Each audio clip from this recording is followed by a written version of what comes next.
Desperate U.S. launches urgent campaign to win back terrified Saudi Arabia gripped by paralyzing fear of Iranian retaliation.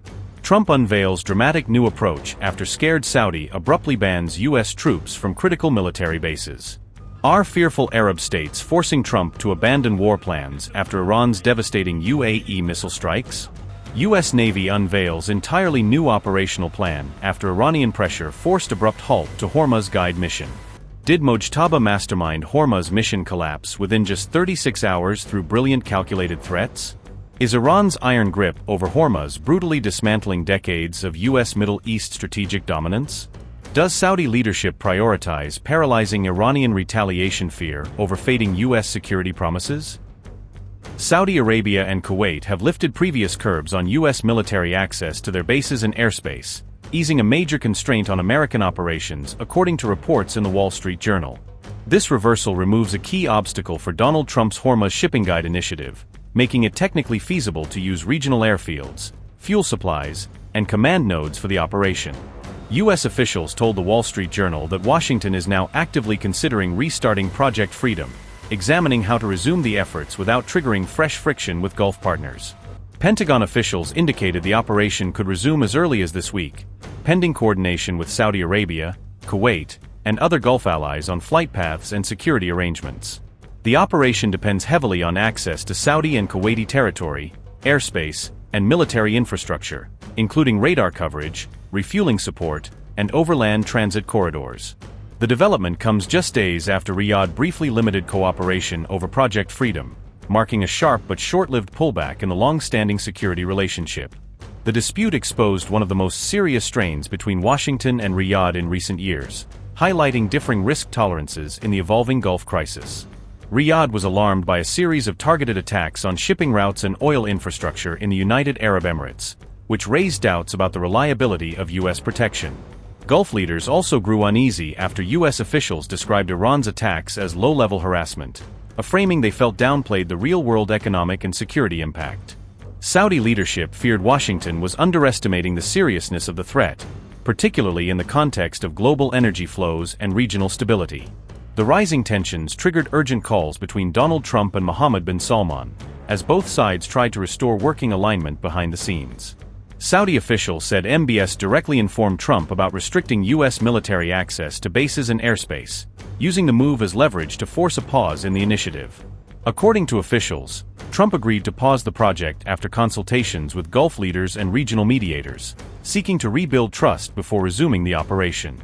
The temporary pause lasted only after Project Freedom had been in operation for about 36 hours, underscoring both the ambition and the fragility of the plan.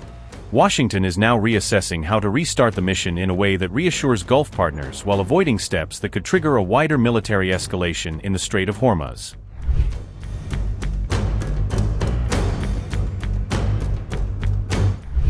A sudden pause of Project Freedom has exposed a deep crack within the U.S. coalition of allies in the Gulf, raising questions about coordination and shared strategy. As per U.S. officials, Donald Trump halted Project Freedom after Saudi Arabia formally objected, according to NBC, which described the move as a diplomatic setback. Riyadh reportedly suspended permission for the U.S. military to use its bases and airspace for the operation, limiting the reach of American air and logistical support. The dispute reportedly began after Trump unexpectedly announced the operation on Truth Social, bypassing the usual back-channel consultations with Gulf partners. Saudi leadership was reportedly angered by the public announcement and the lack of prior coordination, feeling at risk drawing the kingdom deeper into the U.S.-Iran standoff.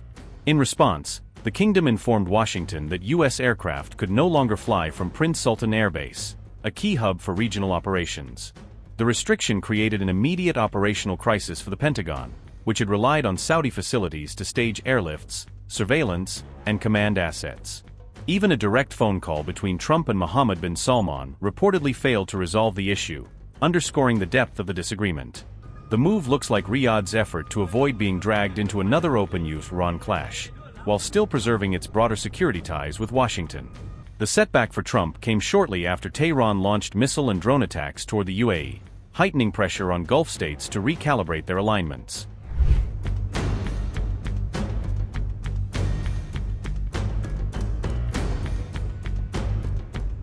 On May 6, Iran's foreign minister held a telephone conversation with his Saudi counterpart, signaling continued diplomatic contact between Tehran and Riyadh at a sensitive regional moment. Iran's Abbas Araghchi spoke by phone with Saudi Foreign Minister Faisal bin Farhan while he was on his China visit, adding another layer of diplomatic coordination amid fast-moving events in the Gulf. Meanwhile, U.S. Secretary of State Marco Rubio confirmed that Operation Epic Fury had officially concluded, marking what Washington presented as the end of that phase of military action. Soon after that, President Donald Trump said he was halting Project Freedom just one day after the mission had been launched, pointing to a rapid shift in the U.S. approach to Hormuz. The United States had launched Project Freedom to guide commercial shipping through the Strait of Hormuz as maritime tensions intensified under the Iranian blockade and transit restrictions. On the first day of the mission, Iran was accused of striking Fujairah in the UAE and multiple cargo ships, sharply escalating fears over the security of Gulf shipping routes. Tasnim news agency reported the diplomatic conversation between the top officials of Tehran and Riyadh, highlighting that back-channel communication continued even as military tensions persisted.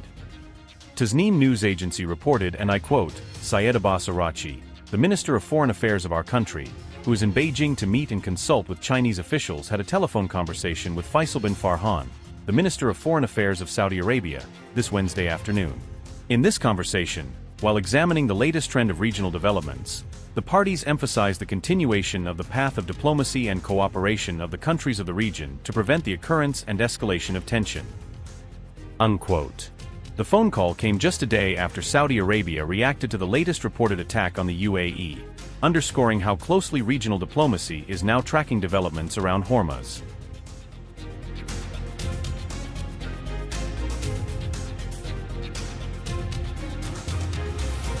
Saudi Arabia on May 4 issued a formal reaction to the Iranian attacks on the UAE's Fujairah region and nearby US warships, signaling growing alarm in Riyadh over the latest escalation. Riyadh condemned what it described as the first Iranian strike on Gulf countries since the ceasefire came into effect, warning that such actions threaten the entire region's stability. The Iranian attacks took place on the very day that the United States began guiding commercial cargo ships through the Strait of Hormuz under new naval protection mission. The UAE's defense ministry said its air defenses had engaged a total of 15 incoming Iranian missiles and 4 drones on May 4, intercepting many of them before impact. One of the drone strikes caused a fire at a key oil facility in the Emirate of Fujairah, injuring 3 Indian workers who were present at the site when the blast occurred. In a separate statement, the UK military reported that fires had broken out on board 2 cargo ships off the UAE's coast, believed to be linked to the same wave of attacks. Iranian officials described the strike on Fujairah as a direct consequence of what they called US adventurism, blaming Washington's new naval moves for provoking the confrontation.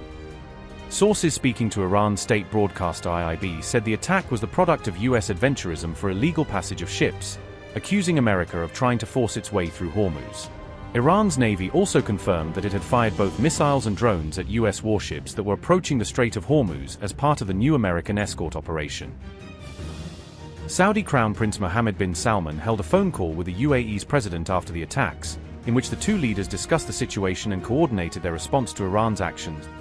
Riyadh's official statement said, "The Ministry of Foreign Affairs expresses the Kingdom of Saudi Arabia's condemnation and strongest denunciation of the Iranian targeting, via missiles and drones, of civilian and economic facilities in the sisterly United Arab Emirates state and of a tanker affiliated with an Emirati company." His Royal Highness Crown Prince conducted a phone call with the President of the United Arab Emirates during which he expressed the kingdom's condemnation and strong denunciation of the unjustified Iranian attacks that targeted the sisterly United Arab Emirates, and affirmed the kingdom stand alongside the UAE in defending its security and stability.